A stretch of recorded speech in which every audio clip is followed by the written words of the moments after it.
breaking this morning, this sweeping, unprecedented order that puts a pause to all federal grants and loans at 5 p.m. today.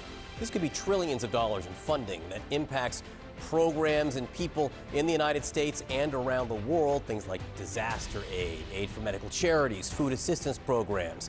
This all came in a two-page memo that kind of lacks clarity on exactly how this should be implemented. It has also sparked new debates about constitutionality. A lot of questions here. Let's get right to the White House for CNN's Elena Train, who I know has been digging on this. Elena.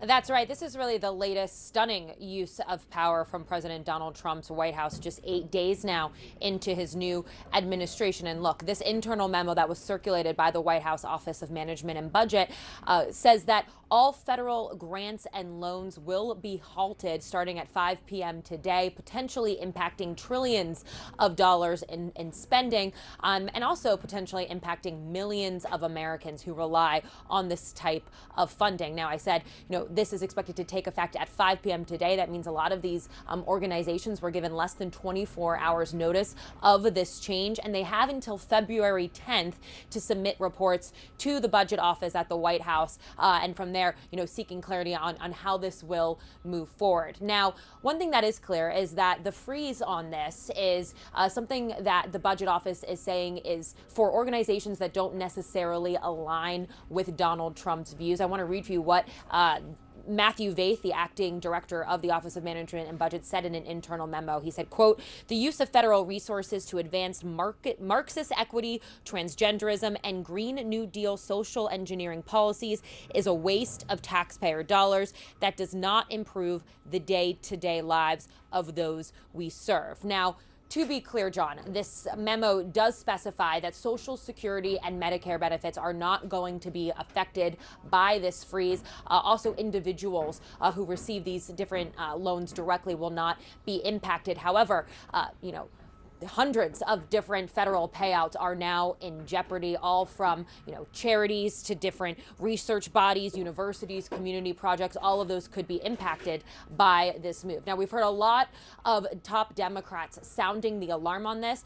We heard just this morning from Illinois Governor J.B. Pritzker, a Democrat. This is what he had to say. He posted on X, quote, "The U.S. Constitution does not grant the president this unilateral authority. In Illinois, we will stand against unlawful actions that would harm millions of working families, children, and seniors." Now, we also heard from people on Capitol Hill who are arguing, again, that Donald Trump might not have the authority to do this. This is what Senator Chuck Schumer said in a statement last night. He said, quote, "Congress approved these investments and they are not optional. They are the law." So a lot of questions, as you can tell, about whether or not this is something the White House is actually able to do. Now, some experts have said that the president does have the authority, at least temporarily, to put a pause on this type of funding. But again, we really do have to see the details of this because the scope and scale of this directive is so broad and impacts so many different people that there's going to be a lot of questions on this. Now, we do plan to hear from Caroline Leavitt, the White House press secretary, later today at 1 p.m. I expect she's going to get a lot of questions on this, John.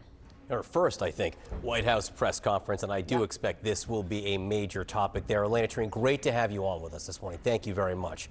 With us now, his defense attorney and former federal prosecutor Shan Wu. And you heard Elena talk about the legal questions here that stem from, say, the Constitution, which I think everyone knows puts the power to tax and spend in the hands of Congress. It's the spending clause that Congress shall have the power to lay taxes and collect them, duties, imposts, excises, to pay the debts and provide for the common defense and general welfare of the United States. That is typically been meant to mean that Congress spends, right? Right.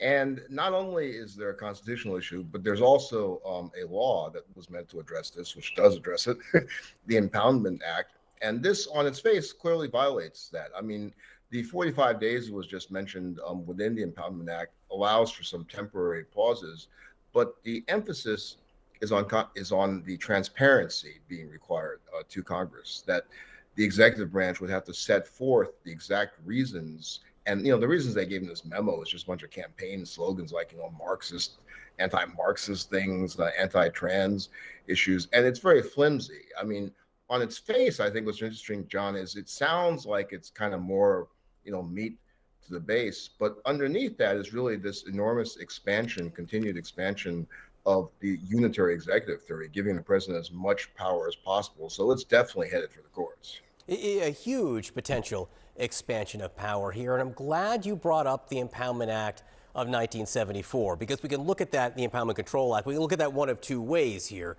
whether or not it inhibits the president, whether or not it's constitutional. But one thing is clear is that Donald Trump knows it exists. He knows there are limitations on what presidents can do in terms of not spending. Listen to this. He put out a video, like a year and a half ago on this.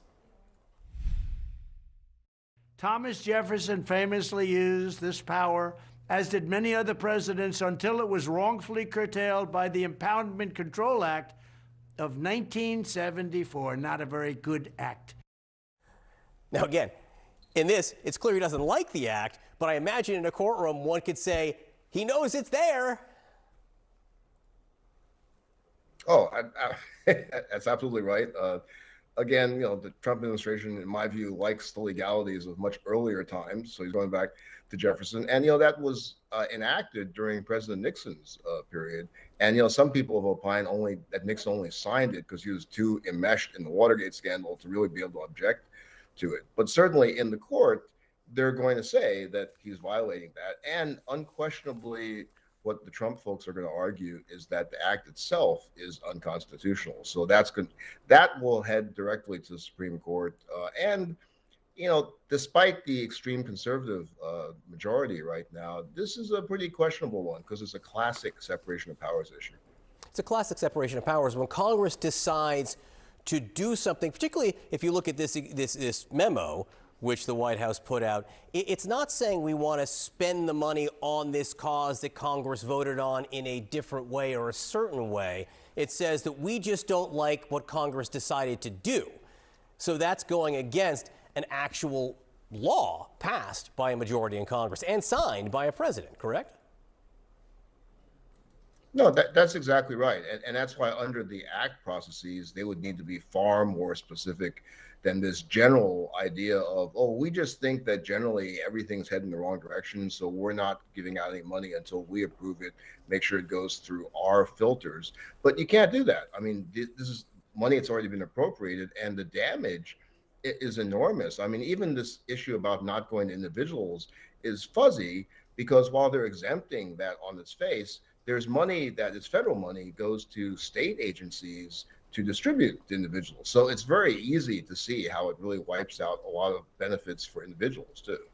Again, possible that he does have some authority to do it temporarily. Whether or not he intends this to be temporary, we will see. How far it goes from here also to be determined. Shan Wu, thank you so much for explaining it so well.